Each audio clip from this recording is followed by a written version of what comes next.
শিক্ষকসকলক পঢ়ুৱাব 26টা এনেকুৱা সাবজেক্ট আছে যি 26টা সাবজেক্ট কি কৰিলে হায়াৰ সেকেন্ডাৰী লেভেলত শিক্ষকসকলক পঢ়ুৱাবলৈ দিছে সংগীত বিহু ক্ৰীড়া কৃষি বিউটিচিয়ান যোগ প্ৰশিক্ষণ এনেকে ধৰণে পঢ়ুৱাবৰ কাৰণে নতুনকে টেকনিক্যাল সাবজেক্ট দিছিলে 26টা কিন্তু এই 26টা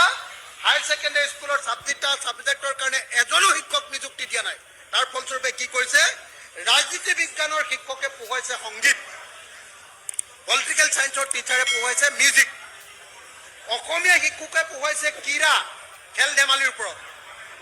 অৰ্থনীতি বিভাগৰ শিক্ষকে পঢ়ুৱাইছে কৃষিৰ ওপৰত ইংৰাজী শিক্ষকে পঢ়ুৱাইছে বিউটিচিয়ানৰ ওপৰত আৰু বেলেগ বেলেগ সাবজেক্টৰ শিক্ষকে শিকাইছে যোগাৰ ওপৰত এতিয়ালৈকে একজনো নতুনকে শিক্ষক দিয়া নাই কৰবাত এনজিঅ'ৰ জৰিয়তে 16,000 টকাকে দি কিছুমান এনেকুৱা ধৰণৰ ফিক্স পেৰ শিক্ষকক নিযুক্তি দিয়া হৈছিলে কিন্তু চৰকাৰে পইচা দিব নোৱাৰাৰ কাৰণে কলেজে পইচা দিব নোৱাৰাৰ কাৰণে সেই শিক্ষকবিলাককো তাৰ পৰা লৈ গুচি গ'ল আৰু এতিয়া ডিগ্ৰী কলেজবিলাকত কি হৈছে জানেনে ডিগ্ৰী কলেজবিলাকত আমি দেখিছো NEP 2020ৰ অধীনত 4 বছৰীয়া যি কোৰ্স তাৰ কোনো ইনফ্ৰাষ্ট্ৰাকচাৰ নাই কোনো টিচাৰ নাই 6 সেমিষ্টাৰ আৰু 7 সেমিষ্টাৰত আৰম্ভ কৰিবৰ কাৰণে আৰম্ভ কৰাৰ ফলত শিক্ষানুষ্ঠানসমূহত সাংঘাতিক প্ৰত্যাহ্বান হৈছে 6 সেমিষ্টাৰ আৰু 7 সেমিষ্টাৰ আৰম্ভ কৰি দিলে কিন্তু 6 সেমিষ্টাৰ আৰু 7 সেমিষ্টাৰৰ যিবিলাক ক্লাছ অৰ্থাৎ আগতে 3 বছৰীয়া কোৰ্স আছিল এবাৰ 4 বছৰীয়া কৰিলে এবাৰৰ যিবিলাক পাঠ্যক্ৰম তাৰ কাৰণে এজনো টিচাৰ নিযুক্তি দিয়া নাই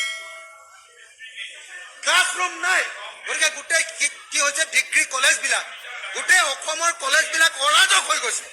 অৰাজক গতিকে একদম এই বিষয়টোৰ ওপৰত আজি আলোচনা কৰিবৰ কাৰণে আমি দাবী জনাইছিলো বেছিভাগ অনুষ্ঠান কাৰ্যত 4-5 বছৰীয়া UG প্ৰগ্ৰামৰ বাবে সাজু নাছিল স্কিলছ কোৰ্সসমূহৰ বাবে শিক্ষক লেবৰেটৰী সিলেবাস আন্তঃগাঁথনি একো নোহোৱাৰ ফলত গোটেই স্কিল ডিপাৰ্টমেণ্টবিলাক যিমান কি স্কিল ডিপাৰ্টমেণ্ট আনিলে এইবিলাক এতিয়া প্ৰশাসনত পৰিণত হ'ল যিটো এবিলিটি এনহান্সমেণ্ট কোৰ্স আছিলে তাৰ এডেড কোৰ্স যিটো value aided course BSc skill enhancement centre SCC আৰু মাল্টি ডিসিপ্লিনাৰী কোৰ্স MDC এই যিবিলাক পাঠ্যক্ৰম দিছিলে এইবিলাকক পঢ়ুৱাবৰ কাৰণে এতিয়া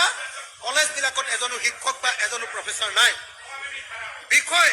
বা কোৰ্স পঢ়াৰ ফলত ছাত্ৰৰ বাবে অতিৰিক্ত বোজা বাঢ়িছে শিক্ষাদান প্ৰক্ৰিয়া অফলপ্ৰসূ হৈ পৰিছে শ্ৰেণীত ছাত্ৰ ছাত্ৰীৰ সংখ্যা ভাবিব নোৱাৰাকৈ কমি গৈছে আনহাতে শিক্ষানুষ্ঠানৰ কৰ্তৃপক্ষৰ ওপৰত ভাল ৰিজাল্ট উত্তীৰ্ণৰ হাৰ বেছি দেখুৱাবলৈ ওপৰৰ পৰা হেঁচা প্ৰয়োগ কৰিছে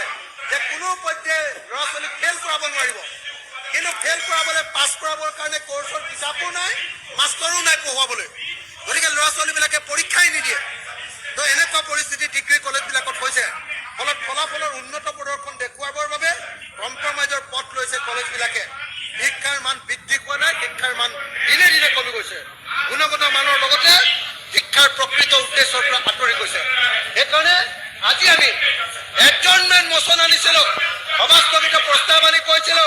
যে অসমৰ শিক্ষা জগতক বিজেপি চৰকাৰে পুৰা ধ্বংস কৰি পেলালে আৰু ইয়াৰ ওপৰত আন সকলো কথা পাতি অকল শিক্ষাৰ ওপৰত আলোচনা হ'ব লাগে অসমৰ ছাত্ৰ ছাত্ৰীক বচোৱাবৰ কাৰণে আলোচনা হ'ব লাগে কিন্তু দুৰ্ভাগ্যবশতঃ আমাক এই আলোচনা কৰিবলৈ নিদিলে আৰু সেইকাৰণে আমি ইয়াৰ বিৰুদ্ধে প্ৰতিবাদ কৰিলো আৰু আমি সভাৰ পৰা ওলাই গুচি আহিলো